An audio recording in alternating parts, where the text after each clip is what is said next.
Dear student, आज हम लोग मैथिली शरण गुप्त जी की कविता मनुष्यता पढ़ने जा रहे हैं। मनुष्यता जैसा कि नाम से ही स्पष्ट है कि मनुष्यता यानी मनुष्य बनो, मनुष्यता इंसानियत। तो प्रस्तुत कविता मैथिली शरण गुप्त द्वारा रचित है और हम लोग थोड़ी सी गुप्त जी के बारे में भी समझ लेते हैं, उसके बाद कविता शुरू करते हैं। तो मैथिली शरण गुप्त ये हैं हमारे मैथिली शरण गुप्त जी।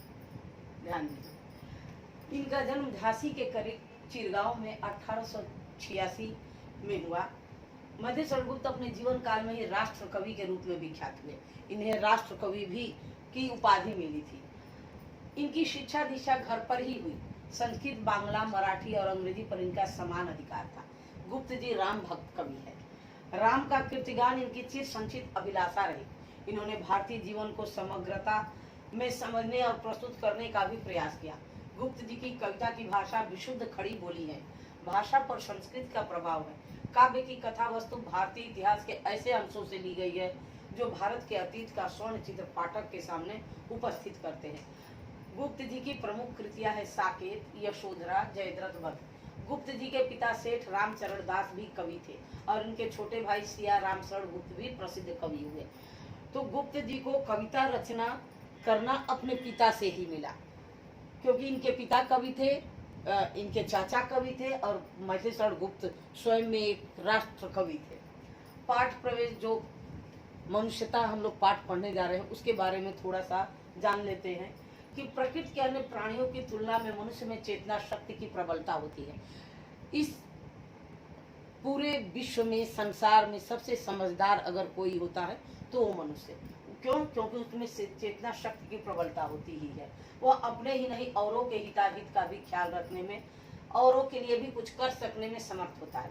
पशु चारागाह में जाते हैं, अपने अपने हिस्से का चराते हैं, पर मनुष्य ऐसा नहीं करता। वह जो कमाता है, जो भी कुछ उत्पादित करता है, वह औरों के लिए भी करता है, औरों के सहयोग करता है। प्रस्तुत पाठ का कवि अपनों के लिए जीने मरने वालों को मनुष्य तो मानता है, लेकिन यह मानने को तैयार नहीं है कि ऐसे मनुष्यों में मनुष्यता के पूरे पूरे लक्षण भी है। वह तो उन मनुष्यों को ही महान मानेगा जिनमें अपने और अपनों के हित चिंतन से कहीं पहले और सर्वोपरि दूसरों का हित चिंतन हो। उसमें वे गुण हो जिनके कारण कोई मनुष्य इस मृत लोक से गमन कर जाने के बावजूद युगों तक औरों की यादों में भी बना रख पाता है। उसकी मृत्यु भी सुमृत्यु हो जाती है। आखिर क्या है वे गुण? तो चलिए पढ़ते हैं कविता और जानते हैं कि क्या है वे गुण। गुप्त जी की लिखी कविता, पहली लाइन ही देखिए, मनुष्यता इंसानियत। कवि कहते हैं कि विचार लो कि मृत्यु हो। मतलब ये सबको समझ जाना चाहिए कि ये संसार क्या है, मृत्यु लोक है। इस संसार का नाम ही है मृत्यु लोक। तो जब मृत्यु का लोक है, मृत्यु का संसार है, तो मरना है सबको। एक न एक दिन कोई यहाँ जीने के लिए नहीं आया है, सबको मरना है। और ये पहली लाइन में ही मैथिली शरण गुप्त जी कहते हैं, क्या कहते हैं कि विचार लो कि मृत्यु हो, विचार लो कि मृत्यु हो। इस बात को समझ लो, क्योंकि ये सबसे बड़ा सत्य है। क्या सत्य है? मृत्यु, जिसे इंसान दूर भागता जाता है, जबकि उसे पता है कि ये शरीर नाशवान है और एक न एक दिन हमें इस दुनिया से कूच कर जाना है। ये जानते हुए भी मनुष्य मृत्यु से भागता है। लेकिन यहाँ पे गुप्त जी क्या कहते हैं कि विचार लो कि मृत्यु हो, न मृत्यु से डरो कभी। अगर तुम ये मान लेते हो कि मरना एक दिन है, तो फिर मरने से डर कैसा? अगर जब जान गए कि मरना है तो मरने से डर कैसा? तो फिर क्या कहते हैं दूसरी लाइन में, मरो परंतु यूं मरो कि याद जो करे सभी।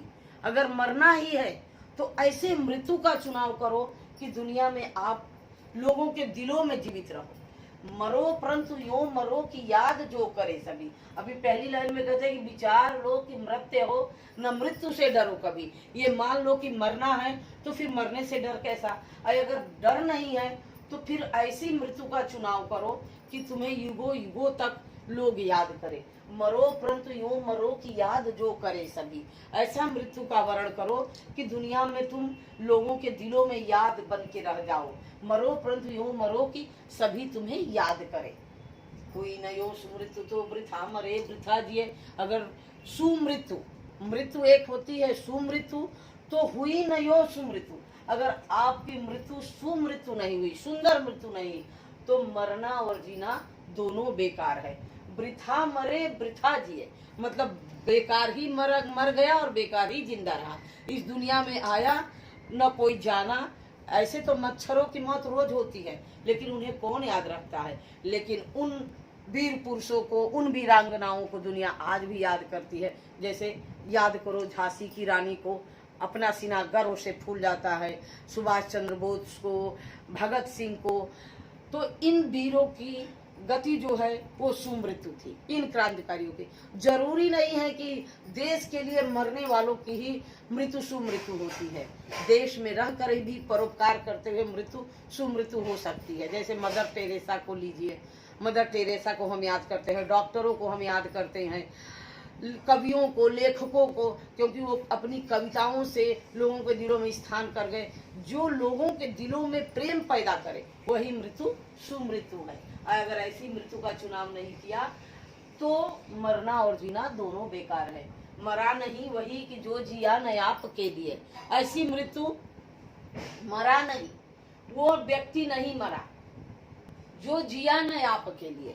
जो दूसरों के लिए जीता है वो मरा नहीं। क्यों?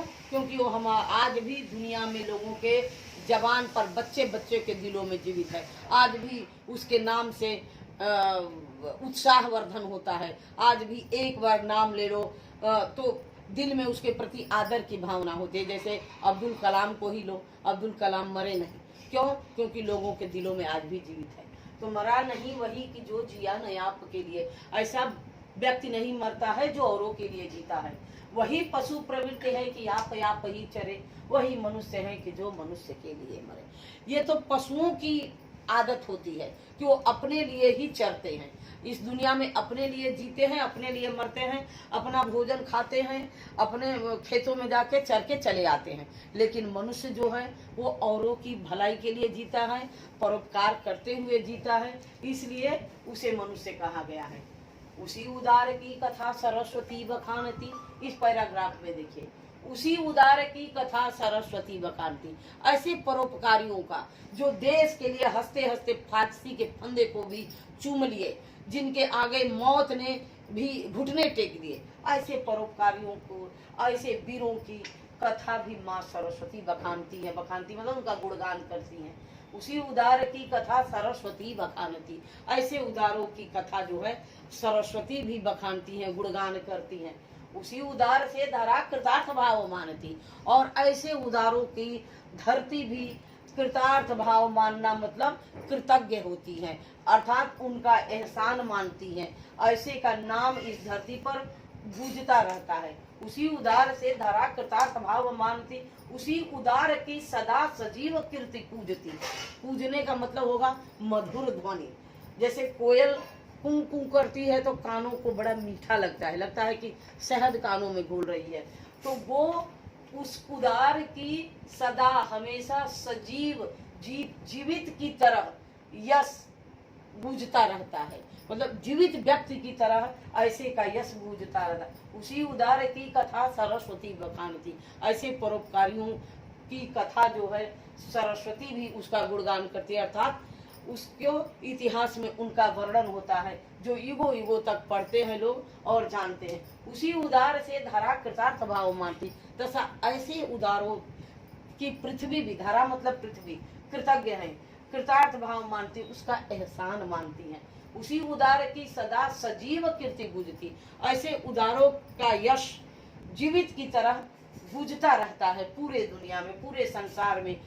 पूजती मतलब सुंदर मधुर आवाज, तथा उसी उदार को समस्त सृष्टि पूजती, और ये पूरी सृष्टि भी ऐसे उदारों की पूजा करती है। अखंड आत्मभाव जो असीम विश्व में भरे। अखंड आत्मभाव से तात्पर्य है अपनेपन का अखंड, जिसे तोड़ा न जा सके। ऐसा अपनेपन का जो भाव पूरे संसार में भर देता है, वही मनुष्य है कि जो मनुष्य के लिए मरे। वही मनुष्य वास्तव में मनुष्य है जो मनुष्य के लिए अपने प्राणों का परित्याग कर देता है। आज बस यहीं तक, इसके बाद अगले वीडियो में फिर आगे की का कविता बताएंगे। धन्यवाद।